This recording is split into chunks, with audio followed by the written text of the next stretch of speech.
Ibu bapak, rekan-rekan muda dan adik-adikku yang terkasih dalam Kristus, bersama saya Romo Raffi Uran CSSR.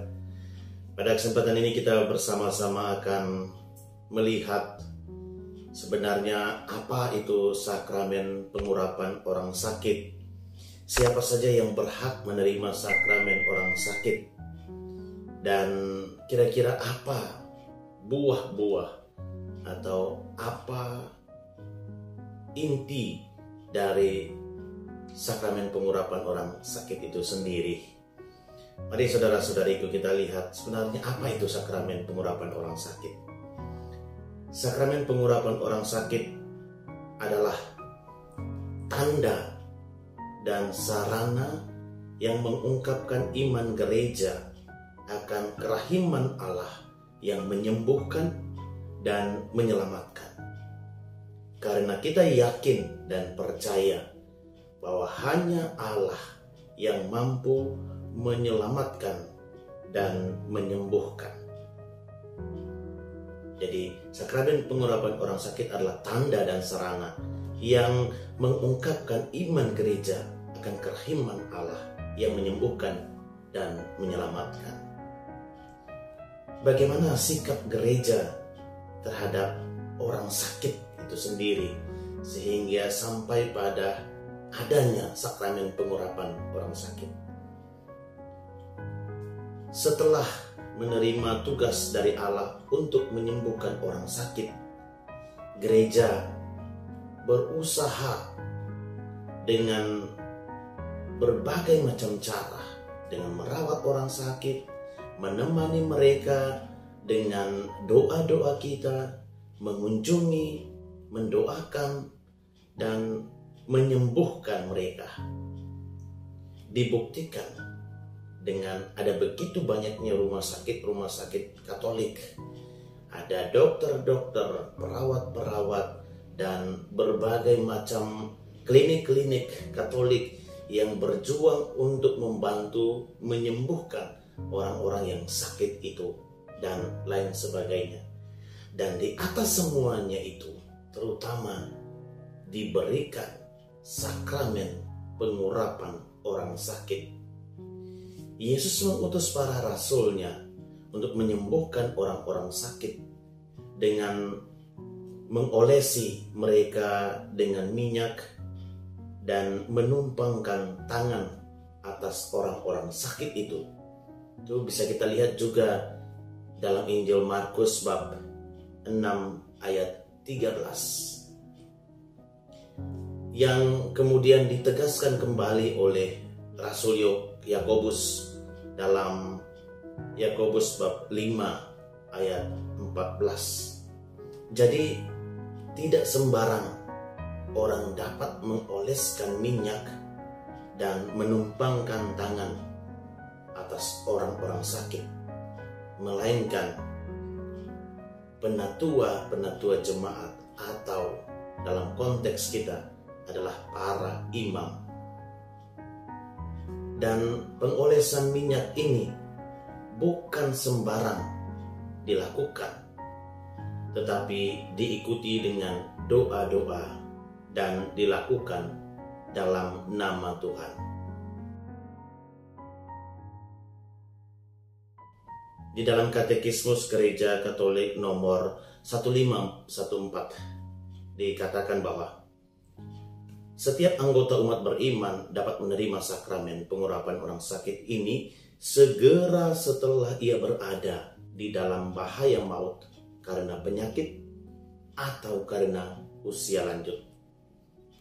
Si sakit dapat menerima sakramen ini beberapa kali jika penyakitnya bertambah berat atau karena ada penyakit berat lainnya. Upacara sakramen pengurapan orang sakit ini baiknya didahului dengan sakramen tobat atau pengakuan dosa pribadi oleh si sakit itu sendiri. Jadi poinnya adalah siapa saja yang dapat menerima sakramen pengurapan orang sakit adalah semua umat beriman yang sudah dibaptis dan jika berada di dalam bahaya maut karena sakit atau karena usia lanjut. Tidak perlu menunggu sampai mendekati ajal atau tidak perlu menunggu sampai kritis. Diberikan pada saat si sakit masih dalam keadaan sadar, sehingga pada saat itu ia bisa melakukan sakramen tobat. Ini idealnya. Jadi jangan menunggu sampai detik-detik terakhir baru menerima sakramen orang sakit itu. Dalam Katekismus Gereja Katolik 1516 mengatakan bahwa sakramen ini hanya dapat dilayani oleh imam tertabis. Tidak ada pelayan luar biasa, yang hanya ada pelayan biasa, yaitu imam tertabis.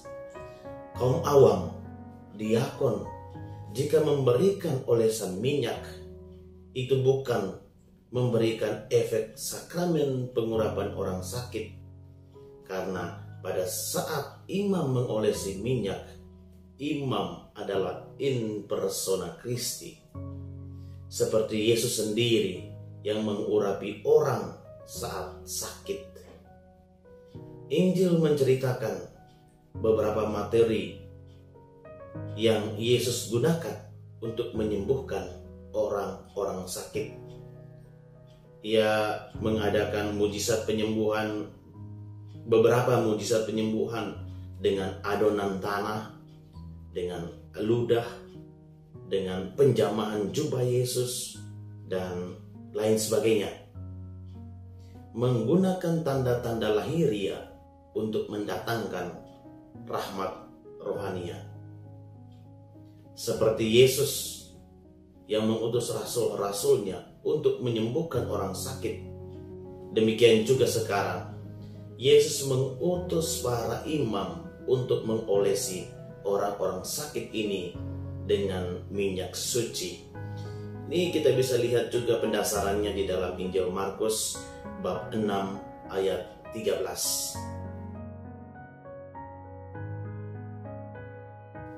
Upacara pengurapan orang sakit ini secara esensial terdiri dari pengurapan minyak yang sedapat mungkin telah diberkati oleh Bapak Uskup.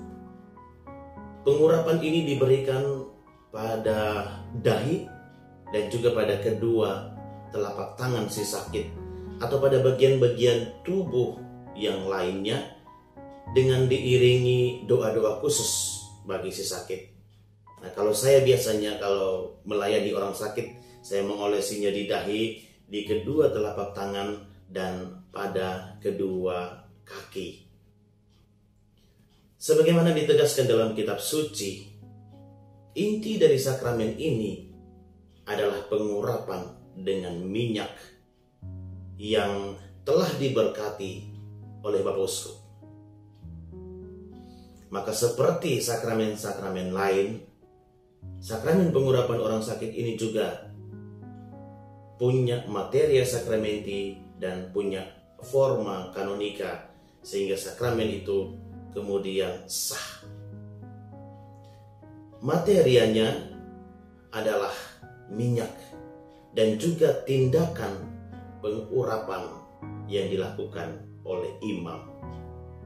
Dan forma kanonikanya adalah doa imam yang mengatakan bahwa semoga karena pengurapan suci ini Allah yang Maha Rahim menolong saudara dengan rahmat Roh Kudus, dan semoga Tuhan membebaskan saudara dari dosa dan membangunkan saudara di dalam rahmat-Nya. Amin. Di dalam Katekismus Gereja Katolik 1532 juga menegaskan, yang pertama, buah dari sakramen pengurapan orang sakit adalah mempersatukan si sakit ini dengan Kristus. Orang yang sakit menerima kekuatan dan merasa lebih erat bersatu dengan sengsara Tuhan Yesus. Orang yang sakit diangkat sebagai sahabat sejati Yesus, yang tidak hanya menjadi sahabat Yesus di saat senang, tetapi juga di waktu susah. Yang kedua, memberikan kekuatan, penghiburan, dan keberanian kepada si sakit, supaya tidak berkecil hati dengan penyakit dan penderitaannya, tidak takut menghadapi kematian. Dan yang ketiga, sakramen ini sebagai sebuah tindakan, sakramen pengampunan atas dosa si sakit. Jika dia sudah tidak bisa mengakukan dosanya pada saat itu, dengan pengurapan ini dosa-dosanya bisa diampuni. Ini kita sekali lagi bisa baca di dalam surat Yakobus bab 5 ayat 15. Dan buah yang keempat, kadang-kadang jika dikehendaki Allah, sakramen ini bahkan dapat mengembalikan kesehatan fisik. Secara umum, sakramen ini mempersiapkan si sakit untuk perjalanan menuju ke rumah Bapa. Jika dikehendaki Allah, ia bisa mendapatkan kesembuhan fisik. Jadi, kesehatan fisik bukanlah hal utama yang diharapkan dari sakramen pengurapan orang sakit, tetapi kekuatan pengampunan itulah yang utama. Kesembuhan fisik itu adalah bonus dari Allah. Maka jika secara fisik sembuh lagi, tanyakan pada Tuhan, apa yang saya harus lakukan dalam sisa hidup saya di dunia ini. Demikian Bapak Ibu, saudara-saudariku, penjelasan singkat mengenai apa itu sakramen tobat, mengapa, dan buah-buah apa yang bisa diperoleh melalui sakramen pengurapan orang sakit itu. Semoga bisa membantu kita di dalam semakin akrab dengan sakramen-sakramen gereja. Tuhan memberkati.